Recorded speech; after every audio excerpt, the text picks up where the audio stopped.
네, 여러분 반갑습니다. 교육과 사회 강의를 이어가도록 하겠습니다.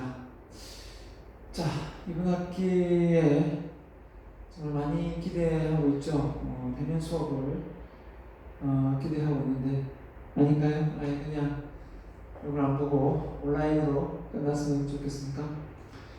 가면 갈수록 더 희박한 상황이 자꾸 전개되는 것 같아서 이러다가는 정말 얼굴을 못 보고 이번 학기를 마칠 수밖에 없는 그런 상황이 되지 않을까 많이 염려스러운데, 그러면 시험을 치긴 쳐야 되는데 시험을 못 치면 리포트나 어떤 과제물로 평가를 해야 되는데 그러면 여러분이 지금 노트에 강의 내용을 메모하고 있는 그런 내용들이 나중에 제가 제출받아서 이렇게 하면 여러분에게 더 많은 점수의 비중이 올라갈 수밖에 없습니다. 그래서 그런 점하고 지금 일단 노트 필기 쓰는 거 나중에 제출해야 되고요. 그 다음에 매주 강의 듣고 그 A4 용지 한 장 이상에서 올리는 거는 출석용입니다. 유튜브에 올려 있기 때문에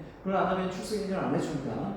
그 다음에 이제 여러분이 해야 될 게 원래 조별 발표를 지금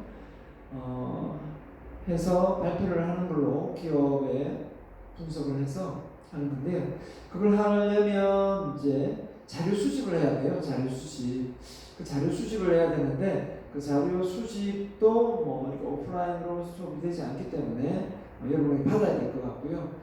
여러분이 관심 있는 기업을 자료 수집해서 첨부해서 올려주면 이제 그런 내용이죠. 자, 그래서 이번 강좌에 그런 내용을 여러분에게 제가 9주차 되면 그 내용을 이제 올리려고 합니다. 그래서 한 번에 하면 여러분 아주 힘들어지기 때문에, 그래서 여러분이 그 자료 수집한 내용을 토대로 해서 여러분이 어떻습니까? 나중에 진짜 시험을 칠 상황이 안 된다. 그렇게 되면 저는 어떻게 할 거냐면 평가 방식을 여러분이 자료 수집한 내용을 여러분이 자료 수집한 내용을 이렇게 PPT로 이렇게 작성을 해서 정리를 해서 제출하면 그걸로서 여러분의 시험 점수를 또 노트랑 해서 시험 점수를 나갈 생각입니다. 마지막에 어떻습니까? 오프라인 수업을 통해서 시험이라도 칠 수 있으면 시험을 칠 거고요. 만약에 그렇게 하지 않으면 과제물 리포트 노트 내는 거랑 여러분이 지금 주차마다 지금 자료 올려준 것도 역시 포함되고요. 그 다음에 자료 수집한 그 기업의 한 선정에서 자료 수집한 내용과 PPT 완성본 이렇게 해서 성과를 내면 그걸로서 여러분을 상대평가가 아닌 절대평가로 해서 수업을 평가할 것 같습니다. 이번 학기는요. 만약에 앞으로는 정확한 건 아닙니다. 하지만 그렇게 될 가능성이 지금 많이 높습니다. 왜냐하면 아무리 늦어도 5월 말이나 6월 초에 대면 수업이 이어가야 되는데 지금 서울에는 계속해서 환자가 발생하고 있기 때문에 참 학교로서도 아마 어려움이 따를 겁니다. 이 점 잘 아시고 여러분이 지금 기업과 사회니까요. 이 기업을 어떻게 보면 분석하고 또 기업이 사회에 영향을 미치는 그런 부분이니까요. 그래서 사례 내용은 예를 든다면 어떤 게 있을까요? 여러분이 좋아하는 기업을 하나 선정하고 그 기업이 사회에 미치는 영향이 좋은 것도 되고요. 나쁜 것도 되고요. 다 됩니다. 그래서 어떤 기업이 이 사회에 이런 영향을 미치는데 그거는 참 좋은 사례로 가능하고요. 또 나쁜 사례는 나쁜 사례로서 또 가능합니다. 그런 내용을 모아서 A4 용지로 해서 30장 이상 온라인으로 이렇게 저는 여러분에게 받을 생각입니다. 미리 좀 만들어 놓으면 좋겠고요. 그 다음에 이제 그걸 나중에 PPT로 시험을 만약에 못 친다는 가정하에 PPT로 제가 한 6월달 만약에 그런 상황이 6월달 돼도 저녁은 변화가 없다. 그러면 자료 수집 리포트는 한 5월 말 정도 이렇게 지금 생각하고 있습니다. 제출하고 6월 초가 되어도 전혀 대면 수업을 할 상황이 아니다. 그러면 여러분에게 한 2, 3주 정도의 시간을 줘서 기말고사 대비용으로 PPT 자료를 올릴 수 있는 그런 시간적 여유를 여러분에게 저는 제공하려고 합니다. 또 이 영상을 지금 또 꼼꼼히 보지 않는 사람은 지금 이 말도 지금 또 모를 거예요. 예, 그래서 전달 잘 안 되는 것 같아요. 왜 그런지 모르지만 영상을 거의 꼼꼼히 보는 친구도 있겠지만 또 영상을 또 꼼꼼히 안 보면 중간중간 제가 말을 했는데도 불구하고 요약을 해서 올리는 것을 몰랐다. 모를 수가 있나요? 제가 여러 번 말을 했는데 그 영상도 안 봤다는 얘기겠죠. 예, 그런 학생은 잘 신뢰가 가지 않습니다. 좋은 점수를 받을 수 없겠죠. 예, 저는 일일이 다 따져볼 테니까요. 아무튼 제가 여러분에게 최선을 다해서 이 기업과 사회를 지도할 거고요. 여러분도 좀 잘 따라주시면 좋겠고 그 속에서 여러분이 조금이라도 이 기업과 사회 과목을 통해서 기업이 사회에 미치는 영향 그 사례를 통해서 좋은 게 있으면 그 좋은 기업을 찾다 보면 나중에 여러분이 또 저녁반은 취업을 하시는 분 계시겠지만 또 낮에 우리 주간 학생들은 또 취업을 할 수 있는 그런 어떤 회사를 선정하는데 많이 또 도움이 될 수 있을 거라 생각합니다. 자, 아무튼 그런 진행 상황을 또 제가 여러분에게 A4 용지로 해서 정리해서 또 주차별로 해서 안내를 또 하겠습니다. 또 이렇게 구두로 하면 또 며칠 지나다가 그죠? 또 다른 과목하고 헷갈려가지고 이걸 하라고 했나 안 했나 되게 우왕좌왕할 수 있으니까 반드시 문서로 제가 다시 또 옮기겠습니다. 하여튼 그런 진행 사항을 밟을 거라는 걸 먼저 지금 안내를 합니다. 먼저도 5월 말 전에는 제가 자료 수집 리포트를 받을 생각이고 6월 초 정도 되면 구체적으로 PPT 자료를 만들 건지 안 만들 건지 그렇죠?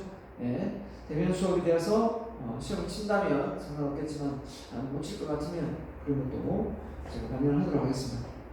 자, 지금까지 쭉 그죠? 개념, 기업의 개념, 사회 개념, 기업과의 상호작용 해왔고요. 기업과 정신 또 배워봤습니다. 그다음에 기업의 목적, 그 다음에 기업의 성장과 집중, 좀 어려움이 있었죠. 그 다음에 기업의 환경의 이해, 그 다음에 이해관계자 이렇게 이제 넘어가는데, 자, 그래서 여기서 뭡니까? 기업과 이제 소비자, 이제 기업과 소비자가 오늘 9장 내용이 되겠고요.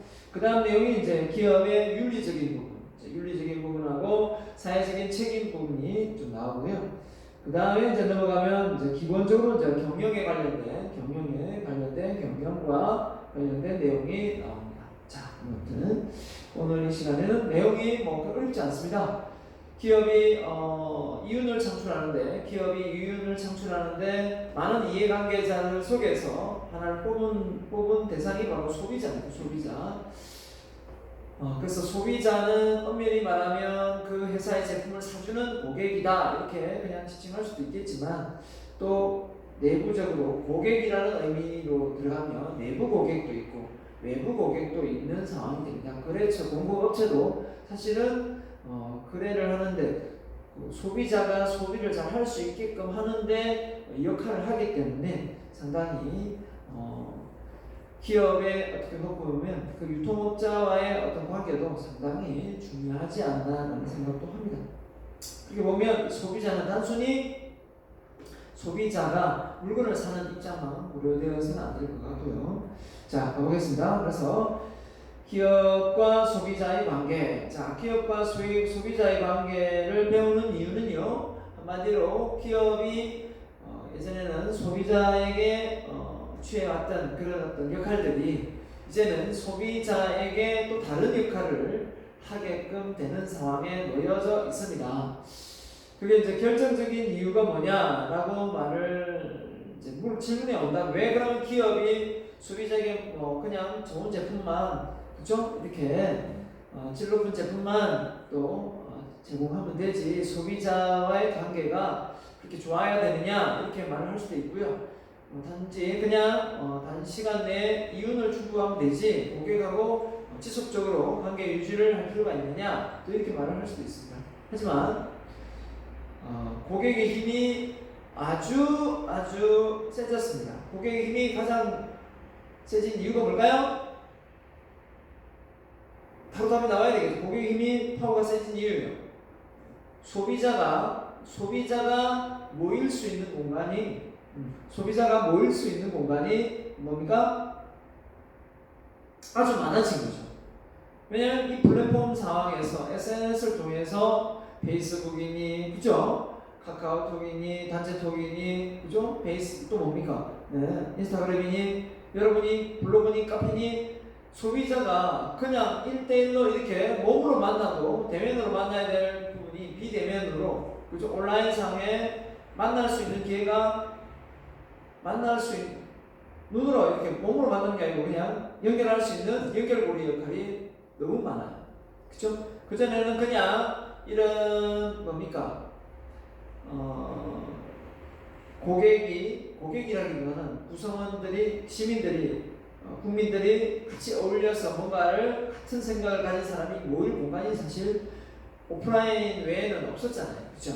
개모임 외에 친구 동창회 모임 이게 다였는데 지금은 온라인상에 쉽게 많이 모여서 같이 의견을 개진하고 또 그 속에서 아이디어도 낼 수 있는 그런 상황에 놓여 있는 거죠. 근데 이게 좋은 점도 있지만 단점이 뭐냐면 불만 고객이 한 사람으로 그치면 그걸로 끝나야 되는데 이 불만 고객이 그대로 가만히 있지 않죠. 가만히 앉지 않으면서 어떻게 합니까? 그걸 온라인상에 글을 올리거나 다른 사이트에 막 올려버리죠.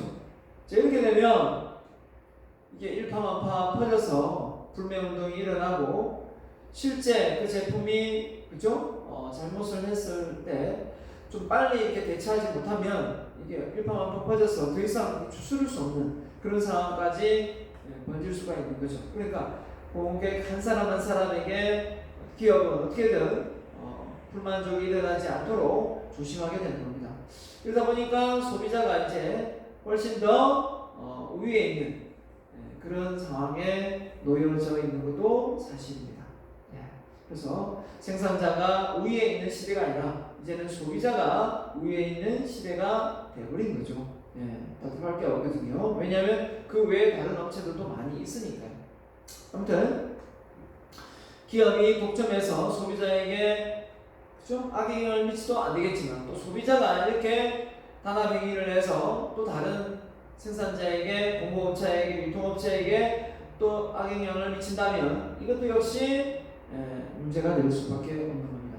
그래서 공동구매, 어떻게 보면 공동구매를 통해서 그 다이렉트로 생산자에서 바로 연결해서 싸게 한 번에 사는 거지만 결국 피해를 보는 또 유통업자들은 뭡니까? 그걸 단계별로 해서 유통을 해서 마진을 남기고 소비자에 넘겨야 되는데 이 소비자 공동단체가 만들어짐으로 해서 생산자와 바로 직결되니까 어떻습니까? 수익을 만들어내는 그 과정이 없어지는 거죠. 이런 점에서 이게 이제 기술의 발달이 좋은 이점도 있고 또 나쁜 점도 여러 가지 있을 수 있는 부분이 많다라는 것도 참고하시면 될 것 같습니다. 그래서 기업과 소비자의 관계 정립, 기업과 소비자의 관계 이슈. 여기서 말하는 이슈는 우리가 보통 이슈화됐다, 그러면 보통 문제화됐다 이렇게 생각하면 되겠습니다. 그래서 돋보인다 이런 뜻도 있을 수 있겠지만 여기서 말하는 문제, 그럼 결국은 문제가 있다 이거죠. 어떤 문제가 관계 속에서 있겠는가 한번 보도록 하겠습니다. 차례로. 자, 그래서 기업과 소비자의 개념을 기업이 초점을 두고 경영활동을 수행하는 대상의 핵심 목표 고객은 소비자. 당연하겠죠. 소비자가 물건을 사줘야 기업의 그죠? 이윤을 끌어올리기 때문에. 그래서 기업은 서로가 주거니 받거니 합니다. 생산기능, 소비기능, 목적 달성, 이윤을 통해서 편의 도모, 맞죠? 그 물건을 또 제공한 면에서 소비 필요를 느끼게끔 이제 유도를 하는 거죠.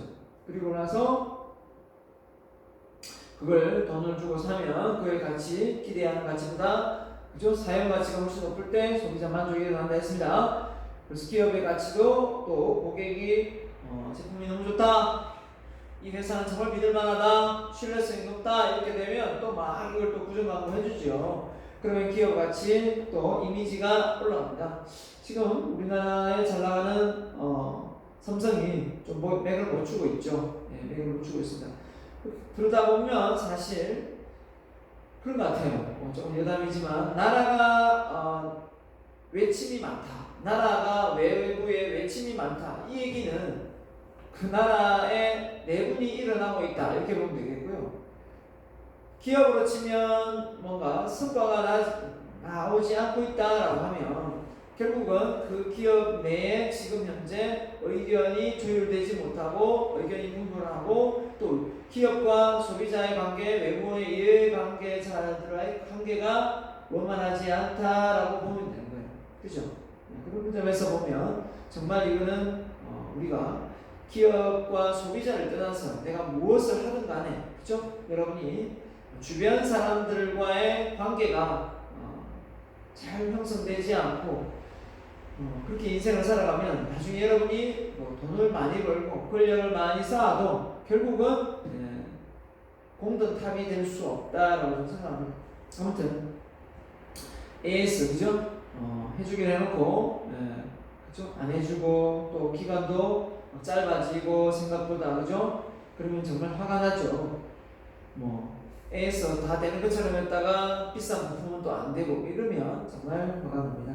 그리고 다른 건 다 되는데 진짜 비싼 거는 기간을 더 연장해서 AS가 되는데도 불구하고 그죠? 금방 이렇게 AS 기간이 끝나버리고 그 제품이 화자가 생길 때는 이미 몇 년 지났습니다. 그죠?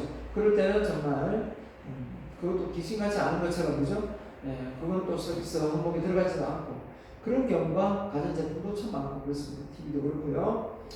자, 그래서 경제적 기능의 역할을 한다면 사회적 기능, 그래서 다수의 소비자다. 그렇게 요즘에는 공동 단체로 모여서 구매를 많이 하기 때문에 소비자 힘이 다수가 되어 있는 상태입니다. 소수의 기업이고요.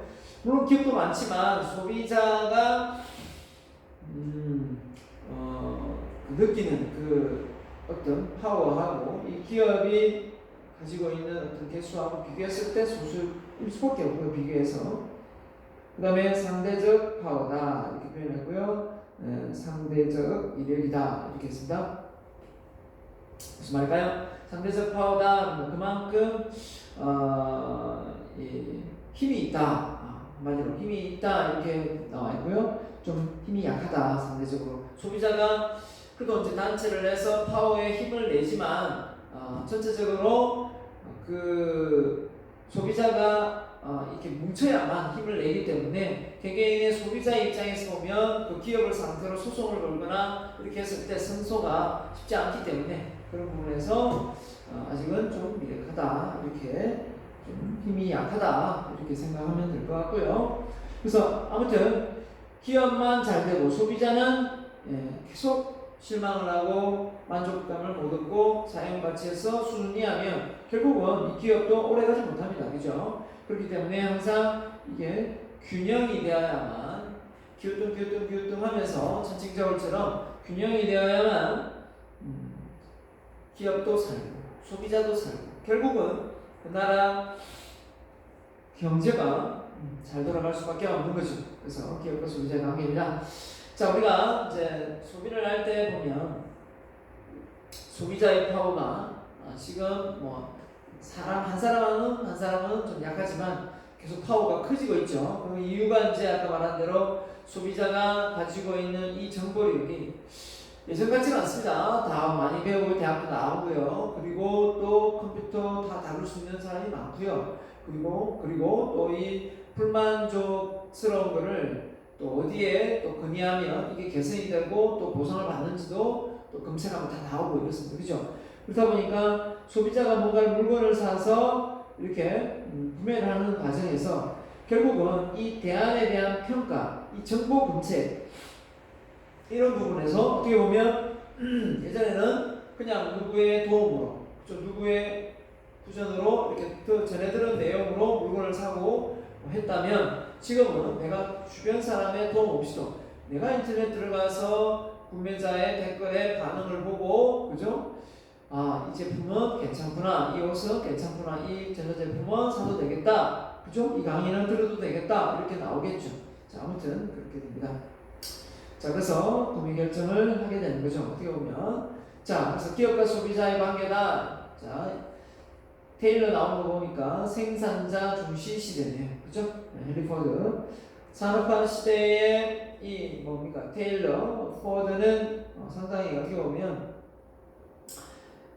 생산자의 우위에 있는 상황에서 근로자가 농업을 하다가 이제 산업화되면서 이 기계를 다루는 이런 상황이 되다 보니까 인력은 넘쳐나는 거죠. 인력은 넘쳐나고 공장은 이제 지어지고 있는 상황이고, 그렇죠? 자동차도 헨리 포드, 포드 자동차도 몇 대 없고 만드는 회사도 몇 대 없고 거기 가서 일하고 싶은 사람은 많고, 그러니까 당연히 생산자가 위에 있는, 그죠? 중시 시대가 된 거죠. 그래서 산업혁명 이후 생산성을 강조한 대량 생산 시스템, 그죠? 대량 생산, 수요 공급의 관계에서 생산자 역할이 중시됐다 이랬습니다. 그래서 테일러 보면 작업 현장의 합리화, 과학적 관리. 테일러 보면 과학적 관리법. 앞서 배웠었죠? 나왔습니다. 이게 무슨 말이냐면 동작 하나하나를 다 여기 나오는데 시간적 동작 하나하나를 연구해서 어떤 공정을 거치고 어떤 어느 정도의 시간이면 이 제품이 완성되는지를 다 계산하는 거죠. 그래서 거기에 미달되고 거기에 앞서가는 어떤 그 종업원이 성과를 내면 인센티브를 주는 거고, 성과급을 주는 거고, 그 기준에 미달되면 이제 회사에서 구조조정에 잘리는 겁니다. 그렇기 때문에 그냥 무작위로 일을 잘하냐 못하냐 이렇게 좀 주관적인 성향이 강하지만 이렇게 객관화되려면 이렇게 수치할 필요가 있거든요. 그러다 보니까 사람들이 나는 열심히 한다고 하는데 주변 사람들과 비교해서 평균이 안 된다 그러면 내가 일을 못하는구나, 그걸 알게 되는 거고, 나는 일을 잘한다고 생각하는데 보니까 평균 이상이에요. 내가 진짜 잘하는구나. 그럼 나 성과급을 달라고 해야지. 성과급을 더 달라고 할 수도 있는 것이 되겠죠. 아무튼 결국은 이 고임금 저노무비, 그래서 임금을 많이 주고 노무비는 그죠? 좀 아끼는 이런 전략을 펼쳤다라고 보면 되겠습니다. 자, 코드입니다. 컨베이어 시스템, 이제 T형 자동차, 그죠? 자동차가 비쌀 이유가 없다 이러면서 자동차를 싸게 만드는 데 있어서 이제 이동조리법부터 시작해가지고 작업 공정의 단순화, 표준화, 전문화를 아주 기본 모델로 삼았습니다. 그래서 뭔가를 시스템화 시킨다 그러면 시스템, 대표적인 게 프랜차이즈지 않습니까? 단순화, 표준화, 전문화, 이 세 가지를 그 시스템에 접목시킬 때 뭔가 단순화되고 표준화되고 전문화되어서 이렇게 동일한 어떤 물건이 이렇게 진열되고 또 서비스가 전달될 수 있다라는 거죠. 자, 갑니다. 자, 그래서 기업과 소비자의 변화입니다. 자, 이게 뭐냐 보면 소비자 중시 시대인데요. 앞서는 이제 생산자 중시 시대고 소비자 파워가 세졌다. 그래서 소비자의 권리 요구와 파워가 결집되고 제도적 소비자 보호법, 제도적 소비자 보호법도 만들어지고 소비자의 욕구를 만족시키는 관계 중시 경영을 하게 된다. 20세기죠. 중반부터. 한마디로 이제 생산자가 자기 마음대로 독점하고 가격을 무조건 높이고 싼 것도 원가도 얼마 안 되는 걸 되게 높게 받고 이러면 안 되지 않습니까? 그래서 제조물 책임법, 또 안에 그죠? 유해한 것도 넣을 수도 있고, 그죠? 안 좋은 발암물질도 나올 수 있잖아요. 자, 그래서 1950년부터 소비자들의 안전과 권리에 대한 문제가 70년 미국에서 제정되었다. 50년부터 제기된 소비자 안전과 권리에 대한 문제가 70년이 됐을 때 미국에서 제정이 된 겁니다. 제조물 책임법을 해서 그에 대한 보상을 소비자한테 주라는 거겠죠. 80년대 이후에 소비자의 불만 계층을 겨냥하여 텀세션, 한마디로 그러니까 대량 생산, 대량 소비니까 물건이 동일한 내용으로 이렇게 많이 만들어지다 보니까 그 소비자가 원하는 취향이 다를 수가 있잖아요. 그래서 자동차를 예를 들면 요즘에 자동차 그 색깔이 상당히 다양해졌고 그 디자인도 좀 다양해졌고 그 선택 옵션 사항이 참 다양해졌습니다. 뭐 타이어 자체, 휠 자체, 그죠? 여러 가지를 그죠? 안에 시트, 그죠? 예, 이런 것도 완전히 다 다르지 않습니까? 그래서 소비자의 그 불만이 그 세분화될수록 디테일하게 들어갈수록 만족도가 높아질 수밖에 없거든요. 예, 그렇기 때문에 현재 시장 공유하고 대량 고객화 또는 고객 내부 시장 등이 있습니다. 자, 그래서 이 고객이 대량화되고 고객 내부 시장에서 예, 자, 이 제조물 제공을 통해서 이 소비자의 파워가 더 세지는 그런 상황에 된 겁니다. 자, 그래서 보면 기업과 소비자의 관계 변화입니다. 자, 보면 그 다음에 이제 세 번째 뭡니까? 판매 중심이다. 판매 중심. 앞서는 생산 중심, 그 다음에 소비 중심, 판매자 중심이니까 그 중개 역할을 하는 그런 경우겠죠. 결국은 내가 물건을 만드는 것도 아니고 그걸 중간 업체에서 유통을 하는 그 과정이 판매자지 않습니까? 그래서 어떻게 보면 이 온라인 플랫폼 시장에서 지금 돈을 벌고 있는 사람은 어떻게 보면 이 중개하는 판매 쪽입니다.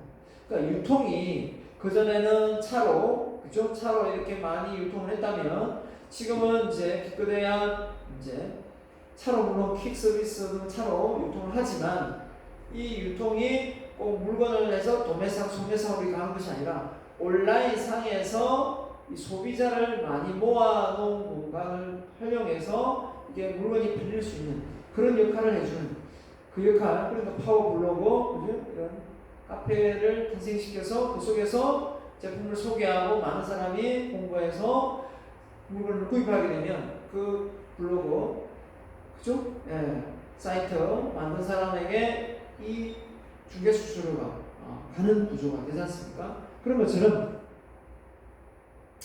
예전에 영화를 보러 왔는데 예전이 아니죠.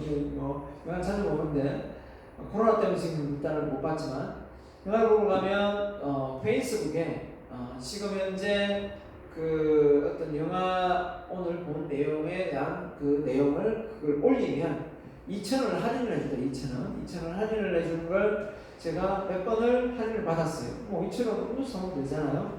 그냥 그 티켓 살 때 그 내용이 있더라고요. 그래서 그걸 페이스북에 올려주면 2,000원 할인을 해주고 보여주고 올렸다 이렇게 보여주면서 그런 게 해본 적이 있는지 모르겠네요. 그거죠. 결국은 그 영화를 더 많이 홍보할 수 있는 제 페이스북에 인원이 한 4,000명 좀 안 될 겁니다. 4,000명 좀 안 되는데 되게 좀 많이 이렇게 물론 다 모릅니다. 이렇게 제가 친구 몇 개 하다 보니까 돼 있는데 이렇게 이제 하다 보면 어떻습니까? 제가 그냥 올려놓으면 그걸 보고 싶지 않아서 뜨니까 보게 되죠. 그게 이제 광고 효과, 간접의 광고 효과가 되니까 어떻게 보면 이 판매자 중시가 어떻게 보면 지금의 플랫폼 시장을 만들어내는 결정적인 계기가 아닌가 생각합니다. 그래서 인터넷 등장으로 전자상거래, 정보통신 수단이 발전하고 기업의 경영활동은 국경을 초월하여 글로벌화된 상태입니다. 그 대표적인 게 아마존, 그렇죠? 중국의 알리바바, 그죠? 예, 그렇습니다. 그래서 대형 할인마트가 등장하면서 소비자들에게 효용 가치를 증가시켰다. 예, 월마트, 미국, 가르프는 예, 유럽 거고요, 그죠? 예, 프랑스 건가요? 자, 그래서 인터넷 쇼핑몰 이 비즈니스 활성화가 될 수밖에 없고 유통을 통해서 바코드 시스템, 전자데이터 교환 시스템, 크로스토킹 시스템, 자. 다양한 정보통신과 첨단 무선 주파수 컴퓨터 시스템 이렇게 있는데, 자 크로스 토킹이 뭐냐면 말 그대로 이제 어떤 물류에서 재고를 쌓아놓고 막 이렇게 파는 것이 아니라 바로바로 이렇게 소비자를 연결시켜서 재고가 쌓이지 않도록 하면 그 재고가 쌓여서 안 팔리면 나중에 경비로 또 충당되기 때문에 경비하고 그죠? 비용이 되기 때문에 그래서 물류로 물류센터가 입고되는 상품을 물류센터에 보관하는 것이 아니라 분류 또는 재포장 과정을 거쳐 곧바로 다시 배송하는 물류 시스템. 예, 그래서 물류센터의 무재고를 달성하는 개념이다. 예, 크로스토킹. 자, 이렇게 있습니다. 자, 이렇게 또 나중에 시험을 치면 나올 수 있는 키워드의 용어입니다. 이렇게 제가 강조를 하면 또 시험에 맞을 수 있겠죠. 자, 그래서 기업의 소비 지향자인데요. 명확한 생산 목표. 기업은 좋은 품질, 낮은 비용, 즉시 납기. 좋습니다. 기업이 소비자에게 좋은 품질, 퀄리티가 좋고 비용이 낮고, 그죠? 즉시에 딜리버리, 배송이 된다면 고객 감동까지도 될 수 있겠죠. 자, 근데 이게 참 쉽지가 않습니다, 그죠? 자, 효용 가치 극대화. 소비자의 효용 가치, 비용 대비 써보니까 기대 가치가 너무 좋더라. 그죠? 기대했던 것보다 사용 가치가 너무 좋더라, 그죠? 효용성이 좋은 겁니다.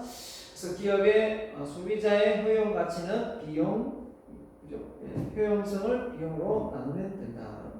자, 갑니다. 그 다음에 신속한 AS입니다. 예, 신속한 AS, 그죠? 결국은 뭡니까? 관계 유지를 위해 제품이나 서비스의 가치가 변하지 않고 유지된다. 예를 들면 처음에 물건을 살 때는 뭔가 서비스 다 해줄 것처럼 막 사람을 이렇게 부설려 놓고 나중에 물건을 딱 사고 나서 환자가 생기면 그 부품이 없어서 뭐 제품이 AS가 안 된다든지 아니면 뭐 그 제품이 그때 딱 당시 단종되는 그런 제품이었는데 그때 싸게 되게 해가지고 뭔가 좀 이렇게 소비자를 곤란하게 만든다든지 이렇게 되면 좀 이게 뭡니까? 보통 이제 이런 게 있죠. 차를 이런 알아서 차를 안 사진 않을 거 아니에요. 대부분 차를 살 건데 물론 안 사는 분도 있겠지만 차가 이제 신 모델이 나오고 이제 구 모델을 할인을 해줘요. 그러면 뭐 어차피 차 살 건데 구 모델 사자 이렇게 해가지고 한 많게는 200 또 뭐 400 이렇게 할인을 받는다고 가정해 볼게요. 그래서 차를 샀습니다. 신 모델을 안 사고 구 모델을 샀습니다. 할인을 해주니까 되게 잘했다. 나는 알뜰 소비를 했네 이렇게 생각하고 좋아합니다. 그리고 몇 년이 흘러요. 그죠? 당연히 이제 신모델은 좀 더 가격을 주고 샀어야 되니까 이건 좀 가격이 덜 줬으니까 내가 많이 그렇게 생각하지만 나중에 그 제품 자동차를 세 번 같은 연식이잖아요. 연식이지만 구모델이고 이 신모델인데 그걸 나중에 시중에 팔 때 그때 또 같은 값을 받을 수 있으면 그 말이 맞아요. 맞죠? 잘 산 거 맞는데 신모델이 훨씬 더 또 200에서 400, 뭐 500, 1000까지 또 가격 차이가 또 천차만별이에요. 그러면 결국은 그때 할인받은 게 어떻게 보면 좋은 게 아니라 나는 구형 타고 또 팔 때 비싸게 못 파니까 결국은 저렴하게 또 팔아야 되니까 결국 다시 토해내는 거죠. 어떻게 보면 그 신모델은 좀 비싸게 샀지만 나중에 또 비싸게 팔 수 있는 그런 조건이 되니까요. 그러니까 어떻게 보면 그 유행에 지난 그 물건을 저렴하다. 그러니까 다음 모델이 나오기 때문에 이게 저렴하다. 이러면 TV 같은 경우는 뭐 크게 뭐 성능이 진짜 달라지거나 이러면 문제가 되겠지만 그렇지 않고서는 별 차이가 없는 것 같아요. 그렇죠? 근데 이제 자동차 같은 경우는 우리가 중고를 팔잖아요. 팔고 다음 자동차를 옮겨 타기 때문에 이때 그죠? 구형 모델을 사가지고 저렴하게 사서 신 모델을 또 사고 싶을 때 잘 팔지 못한다. 그리고 더 저렴하게 팔아야 된다. 결국은 예전에 받았던 돈을 다 토해내는 거랑 똑같다. 이렇게 생각하시면 되겠고요. 아무튼 AS 잘 되는 쪽의 회사를 자동차 쳐야 되겠죠. 그 다음에 정확한 PI, 인포메이션, 그죠? 예, 프로덕트 인포메이션. 결국 제품에 대한 정보를 정확하게 제공해야 되는데 그 제품의 어떤 그 이점만 정확하게 말을 많이 하고 좀 상대적으로 좀 소비자가 꺼려할 만한 그런 안 좋은 내용은 다 그냥 건너뛰는 경우가 있겠죠. 그러면 나중에 그 제품을 쓰면서 정말 많이 소비자가 불만을 토로하겠죠. 자, 그래서 소비자는 기업에 항상 이슈가 생길 수밖에 없습니다. 어떤 이슈가 있겠습니까? 기업과 소비자가 이렇게 상호 의존하면서 거래를 하는데요. 자, 정보에 대한